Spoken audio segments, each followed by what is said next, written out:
Halo semua, selamat datang di Keluh Kesah Reddit, di mana kami akan berbagi cerita menarik dari seluruh belahan dunia.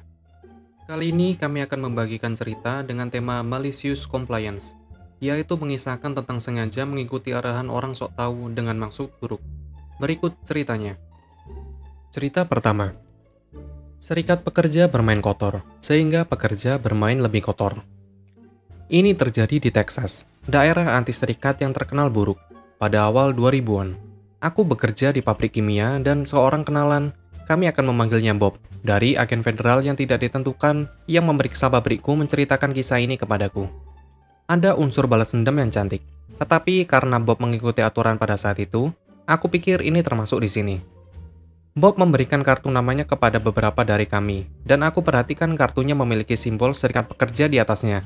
Aku bertanya apakah kartunya dibuat di toko serikat pekerja, dan Bob menjawab, "Tidak, kantor kami berserikat tahun lalu." Wajahku terlihat seperti rubah saat Bob tertawa kecil. Aku meyakinkannya untuk membagikan kisahnya tentang bagaimana seorang pegawai federal tingkat master yang kerah putih bergabung dengan serikat pekerja. Di kantor Bob ada supervisor, tidak memenuhi syarat untuk serikat pekerja, dan 6 pekerja lainnya. Semua kerah putih dan memegang gelar. 3 dari pekerja ingin berserikat, dan 4, termasuk Bob, tidak. Untuk beberapa alasan, suara 3-4 berarti kantor itu berserikat, dan Bob sekarang bekerja sebagai pekerja non-serikat di toko serikat pekerja.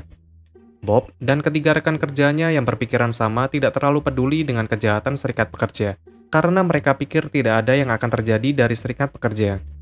3 anggota serikat membayar iuran mereka, mengadakan pertemuan, dan tidak banyak lagi yang terjadi sampai sesuatu benar-benar terjadi. Agen federal yang tidak ditentukan memutuskan untuk mengadopsi kebijakan waktu fleksibel yang memungkinkan setiap kantor memutuskan bagaimana mengatur jam mereka.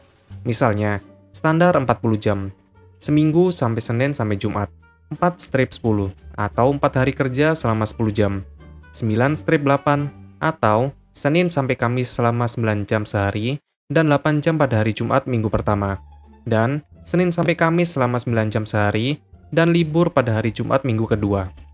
Hasil tangkapannya adalah karyawan harus memilih, dan semua mengikuti mayoritas, kecuali ketika mayoritas tidak mendapatkan suara. Supervisor mensurvei para pekerja, dan 4 menginginkan 9/8, dan 3 menginginkan 4/10. Kalian mungkin bisa menebak bagaimana suara bekerja antara karyawan non-serikat dan serikat pekerja. Supervisor mengubah jam kerja untuk seluruh kantor menjadi 4/10, karena serikat pekerja bernegosiasi untuk semua karyawan meskipun mereka bukan anggota serikat pekerja. Bob bahkan bertanya kepada supervisor tentang bagaimana mayoritas digulung oleh minoritas dan diberitahu, "Tidak ada yang bisa aku lakukan, karena ini adalah toko serikat pekerja. Bergabunglah dengan serikat pekerja jika kamu tidak menyukainya." Dan sebuah ide datang. Itulah yang dia dan ketiga rekan kerjanya lakukan. Mereka membayar iuran, mengisi dokumen, dan menghadiri pertemuan berikutnya. Bob dan rekan-rekannya telah menyusun rencana mereka untuk kudeta. Mereka menunggu sampai Presiden Serikat meminta bisnis baru dan melancarkan serangan mereka. Bob mengajukan mosi tidak percaya terhadap daftar presiden saat ini. Kebetulan ada 3 orang di posisi kantor. Pemungutan suara adalah 4/3, dan presiden saat ini keluar. Rekan senegaranya yang pertama menominasikan Bob, dan 2 rekan senegaranya untuk posisi presiden, dan suara 4/3 mendukung presiden baru. Bob adalah presiden baru. Bob meminta bisnis baru lagi, dan menemukan bahwa rekan senegaranya yang ketiga ingin mengubah jam kerja menjadi 9/8. Mosi diperpantukan, dan pemungutan suara adalah 4/3, mendukung jadwal kerja baru.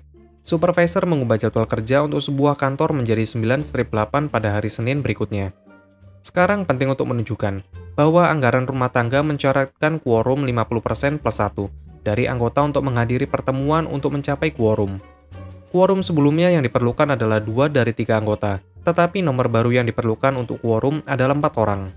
Bob menunda pertemuan dan selama beberapa tahun tidak mengadakan pertemuan baru, dan dia serta rekan-rekannya memboikot semua kegiatan serikat kecuali membayar iuran mereka. Dengan mengikuti arahan supervisor, Bob dan rekan senegaranya menerapkan peraturan serikat pekerja terhadap dirinya sendiri dan 3 rekan kerja mereka yang tidak peka. Cerita kedua. Pakaian terlalu pendek, sekarang aku terlihat seperti ayahku, dan semua orang juga bisa melakukannya. Bertahun-tahun yang lalu di tahun 90-an, aku bekerja di sebuah pusat panggilan. Itu adalah pekerjaan kantor pertama dan aku berusaha sangat keras untuk menjadi profesional. Yang aku tidak tahu adalah bahwa call center pada dasarnya sama dengan restoran. Semua orang tidur satu sama lain, dengan obat-obatan atau alkohol, dan para manajernya bodoh. Ada seorang pria yang bekerja di pot berbeda yang selalu mengganggu aku. Aku tidak tertarik. Aku melakukan pekerjaan, pulang ke rumah, dan tidak bersosialisasi. Aku bahkan tidak makan siang di ruang istirahat karena aku tinggal sekitar 5 menit. Ya, ada seorang manajer yang telah tidur dengan seorang pria, dan mengira aku datang di antara mereka. Dia akan membuat alasan untuk melecehkan aku. Aku tidak menerima cukup banyak panggilan, aku tidak masuk dan keluar dari sistem tepat pada menitnya, dan lain-lain. Suatu hari, manajer benar-benar keluar jalur dan mulai mempermalukan pakaianku di depan umum. Aku mengenakan pakaian dan kardigan yang menurutnya terlalu terbuka. Itu untuk lutut dan aku punya stocking. Dia melakukan SP1 kepadaku, dan mengirim aku pulang untuk berubah. Aku benar-benar kesal dan mulai menggali lemari untuk mencari sesuatu yang tidak bisa dia gugat. Kemudian, inspirasi melanda.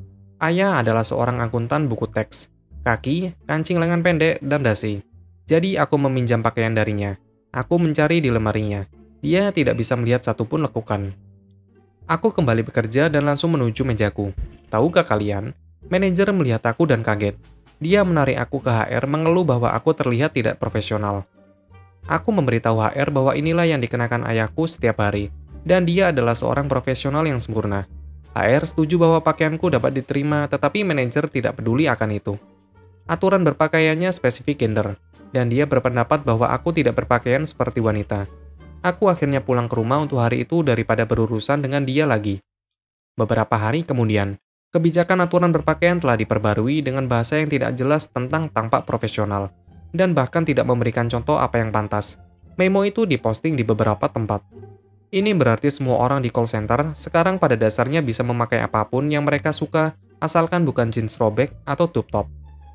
Manajer itu marah karena HR telah mengambil salah satu hal yang bisa dia kuasai atas orang-orang.